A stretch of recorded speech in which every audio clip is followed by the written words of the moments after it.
आफ्नो स्वदेशमै छु जस्तो एउटा महसुस फिलिङ हुन्छ। त्यो खोलाहरू बगेको आवाजले गर्दाखेरि चाहिँ कति राम्रो महसुस हुन्छ। जस्तै भन्दाले पनि अब नेपालमै छु जस्तो लाग्छ आफूलाई चाहिँ विदेशमा छैन। एउटा विदेशमा त्यो काम गर्ने त्यो वातावरण बाहेक म बाहिर निस्किसके जस्तो फिलिङ हुन्छ क्या, यानि कि म नेपालमै आइसके जस्तो फिलिङ हुन्छ। त्यही भएर चाहिँ इफ तपाईँहरूसँग एक दिनको पनि टाइम छ, थोरै पनि टाइम छ भनेपछि यो प्राकृतिक सौन्दर्यहरूसँग चाहिँ रमाउनुहोस् कि तपाईँहरू।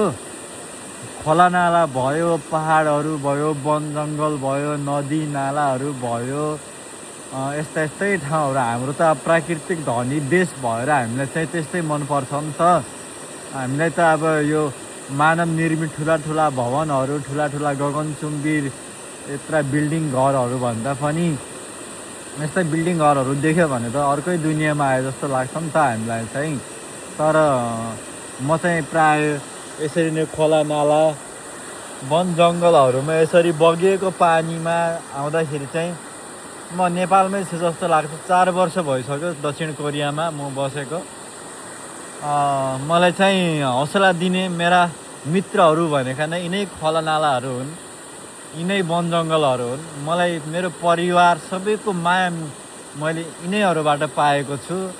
सबैको नेपाली साथीभाइ सबैको माया मैले चाहिँ यिनै खोला नदी नालाहरूबाट पाएको छु। अझै धेरै कुराहरू भन्नुपर्दाखेरि चाहिँ विशेष त अब हामी गाई बाख्रा चराउन जान्थ्यौँ। यहाँ चाहिँ त्यो अलि मैले कम महसुस गरेँ, किनभने यहाँ चाहिँ फार्महरूमा मात्रै पाल्ने गर्दो रहेछ र त्यही भएर चाहिँ मैले अब त्यो देखिनँ। नत्र अरूहरूले पनि चराएको गाई गोरु वस्तुहरू चराएको देख्दाखेरि म त्यहाँ जान खोजेको। धेरैचोटि मैले यस्ता खोजेको जङ्गलहरूमा कोही अब यस्ता गोठालाहरू छन् कि भनेर त्यस्तो ठाउँमा जान खोजेको, तर मैले भेटिनँ। सबैजनाले यहाँ फार्ममा पाल्दो रहेछ, ठिकै छ। त्यो चाहिँ मलाई एउटा कमी महसुस भयो, किनभने म गाउँमा हुँदाखेरि चाहिँ म धेरै गोठालो जान्थेँ। एक्कासी विदेशमा आएर म अलि यहाँको वातावरणसँग घुलमिल हुन सकेन। यहाँ धेरै कुराहरूमा चाहिँ एकदमै खुसी मिल्छ, नमिल्ने होइन। तर हाम्रो एउटा नेपालको एउटा सौन्दर्य वातावरण, एउटा प्राकृतिक धनीको देश, पानीको एकदमै विश्वकै सबभन्दा दोस्रो देश, प्राकृतिक वन जङ्गलमा सबैभन्दा दोस्रो देश भनेर चाहिँ एउटा यो विदेशमा आइसकेपछि कता कता नेपालतिरै छुट्या जस्तो लाग्छ होइन। त्यही भएर चाहिँ सानो सानो सानो ठाउँहरू भए पनि म चाहिँ त्यसको माया मेटाउनलाई चाहिँ, त्यसको माया पाउनलाई चाहिँ होइन, त्यही कुरालाई नै चाहिँ म फिलिङ्स एउटा साट्नलाई होइन, त्यही कुरा फिलिङ्स गर्नलाई चाहिँ, नेपाली महसुस गर्नलाई चाहिँ म यसरी निस्किने गर्छु। हाम्रो चाहिँ प्राय विदेशमा चाहिँ आइतबार र शनिबार 2 दिन बिदा हुने गर्दछ। यसो हुँदाखेरि चाहिँ म चाहिँ कस्तो फिलिङ गर्छु भने, म स्कुल जाँदाखेरि शुक्रबार छुट्टी हुन्थ्यो, हाफ छुट्टी हुन्थ्यो, शनिबार चाहिँ पुरै छुट्टी हुन्थ्यो। कता कता मलाई कम्पनीमा जाँदाखेरि चाहिँ आजभोलि चाहिँ स्कुल गए जस्तै लाग्छ, किनभने छुट्टी मिल्छ। ठ्याक्कै बिहान 8 बजेको टाइममा जानुपर्छ, ठ्याक्कै यति बजी छुट्टी हुन्छ। कता कता म स्कुलको माहौल पनि यतैबाट मैले लिइरहेको छु। म एक्लै होइन, साथीहरू आज चाहिँ मसँग धेरै टोलीहरू आएको छ। उता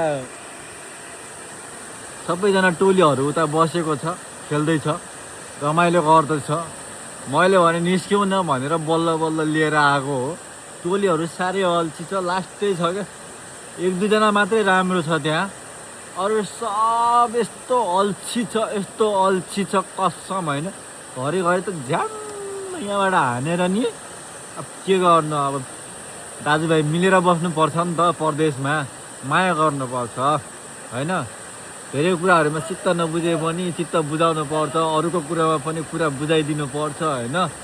त्यही भएर चाहिँ सबैजना विदेशमा खुसी हुनुहुन्छ, रमाउनु होला, स्वस्थ रहनु होला, मस्त रहनु होला, झगडा कसरी नगर्नु होला, मिलेर बस्नु होला। नेपालको माया फिलिङ्स गर्नु छ भने पक्कै पनि तपाईँहरू नदी नाला र वन जङ्गल चाहिँ कहिल्यै नछुटाउनु होला क्या। यो चाहिँ म ग्यारेन्टीका साथ भन्छु, पुरै नेपालको माया पाउनुहुन्छ तपाईँहरू। तपाईँहरू बिल्डिङ ठुला ठुला सहरहरूमा छिर्नुहुन्छ भने नेपाल बिर्सिनुहुन्छ क्या, किनकि नेपालमा ठुला बिल्डिङहरू छैनन्। त्यही भएर नेपाल बिर्सिन्छ। नेपाललाई फेरि सम्झिने हो भने चाहिँ यस्तै वन जङ्गल नदी नाला मात्रै जानुपर्छ है। याद राख्नुहोस्। भिडियो कस्तो लाग्यो अन्तिमसम्म हेरिदिनु भएकोमा धेरै धेरै धन्यवाद। म रणबहादुर विष्टलाई पनि धेरै धेरै माया गरिदिनु भएकोमा फेरि पनि तपाईँहरूलाई धेरै धन्यवाद। सब्सक्राइब गरिदिनु होला, फलो गरिदिनु होला, भिडियो कस्तो लाग्यो कमेन्ट गरिदिनु होला होइन। तपाईँहरूका साथीभाइहरू पनि विदेशमा छन् भने सेयर पनि गरिदिनु होला। यसो दया लाग्छ भनेपछि लाइक पनि गरिदिनु होला, कमेन्ट पनि गरिदिनु होला। माया लाग्छ भने पनि सधैँ सब्सक्राइब गरिदिनु होला। यति भन्दै म अहिले छुट्टिन चाहन्छु। बाँकी अर्को दोस्रो भिडियोमा आउने नै छु म। उही तपाईँहरूको प्यार रणबहादुर विष्ट जङ्गबहादुर राणाको इतिहास छ नि त। मैले पनि त्यही जङ्गबहादुर राणाको इतिहासबाट नै आफ्नो नाम रणबहादुर विष्ट राखेको हो। यति भन्दै बाई बाई।